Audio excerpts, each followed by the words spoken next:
In most tabletop RPG games, the BBEG is someone who messes with all the players throughout the entirety of the campaign. An entity or person that impacts the characters mentally and gives them an emotional roller coaster causing change. All while the GM's goal is to create something memorable for the players involved so that they too have a tale to tell.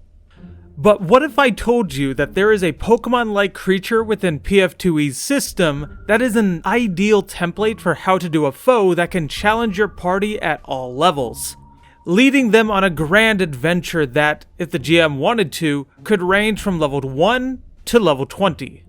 This video is being made partially because this family of creatures would undoubtedly make it to my top 5 videos at all levels relevant. So this video is to give this Fey line its due justice without them taking up a spot in the levels 3, 6, and 10 top 5 video lists.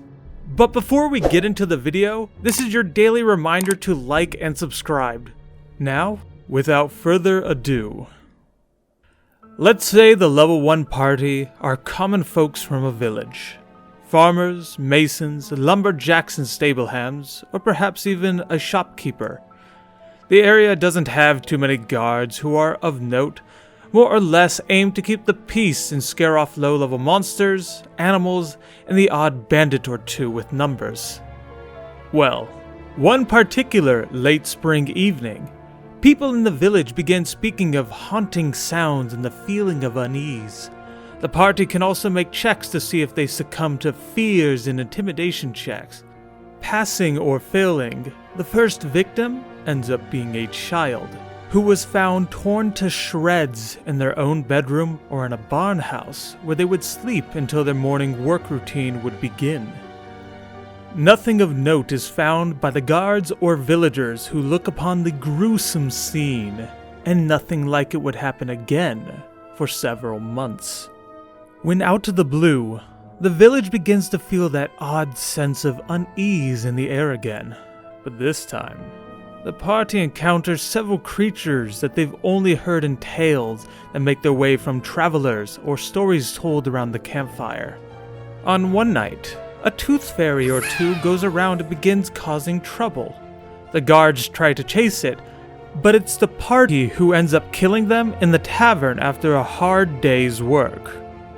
Another night later that same week, a few mitflits begin harassing the town. And while the guard are handling most, the party ends up dealing with a few themselves, only for a scream to ring out and then be silenced suddenly in a nearby room. The party investigates, thinking it to be nothing more than more mitflits, only to stumble into a darkened room with beady eyes looking directly at them from the void, and a toothy grin that makes their hair stand on end. With a cackle and a puff of smoke, the entity disappears into the night via a small hole discovered under the bed that would be a tight squeeze for anything of medium-sized or larger. As thanks for defending the town, the guard gives the party some equipment from the armory so that they don't have to fight using their farming tools, giving them their starting equipment. The events of that night go into the village's history as one of the darkest nights ever, for now. Every few nights, that feeling of malaise hangs heavy in the air, making every villager, party included, gather in one room for safety. But nothing as serious as what happened that one dark night occurs. A few weeks pass, and that unease still lingers heavily in the cold autumn air.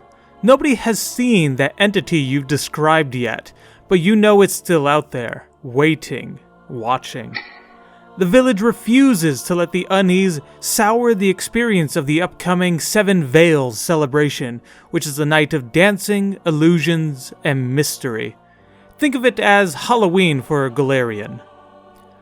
By this time, the GM could bring the party to level 2 through a few combat encounters with animals or training sessions with skill challenges.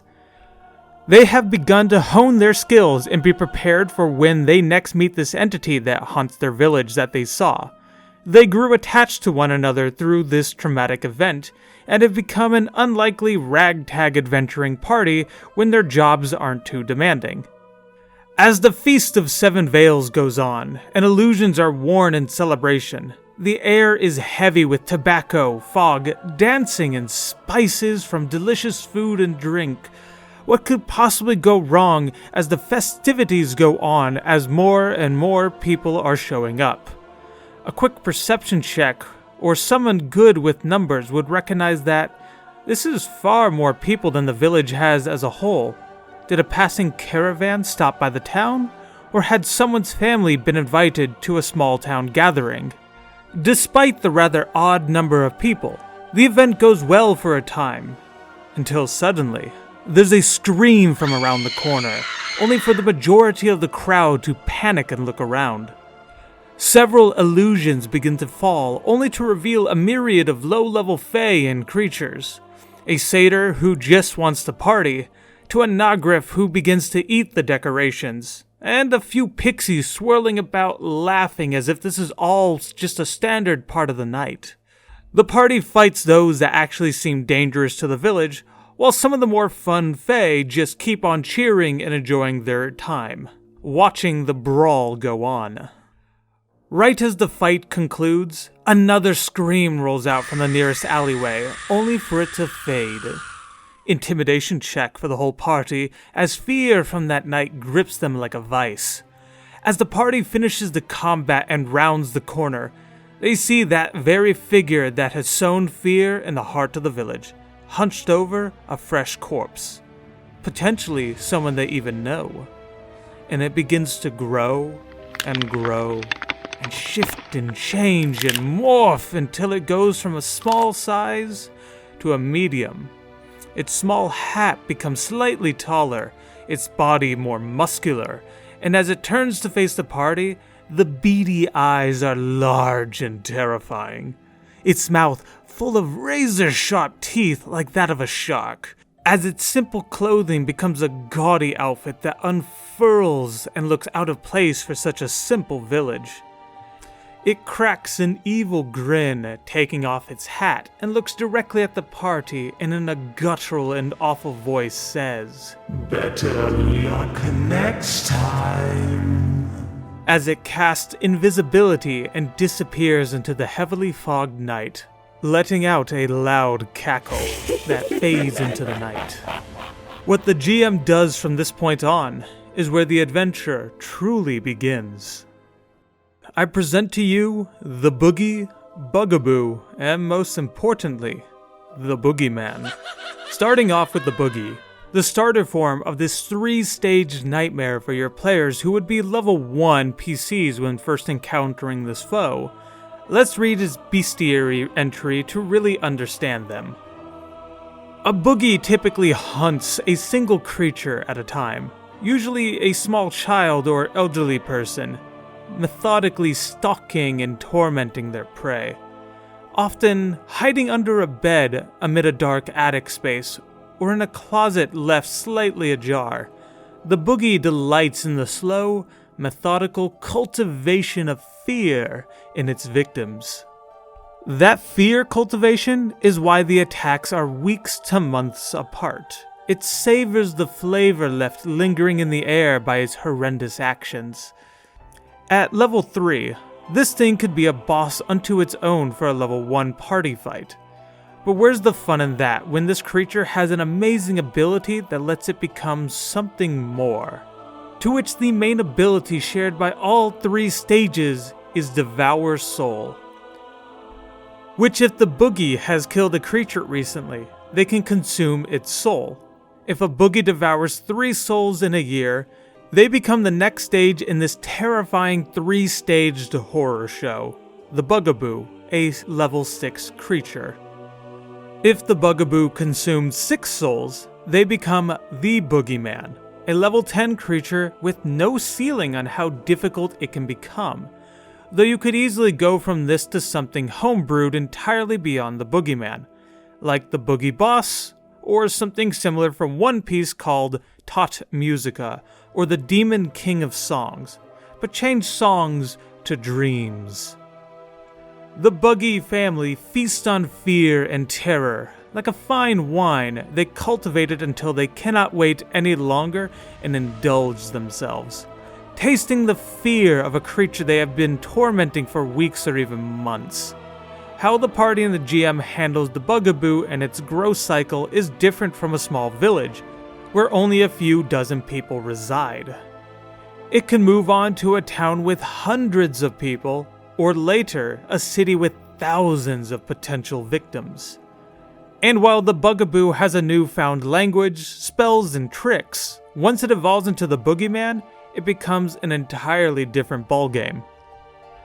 The boogeyman has such an intense amount of skills, spells, and abilities, and an uncapped ceiling.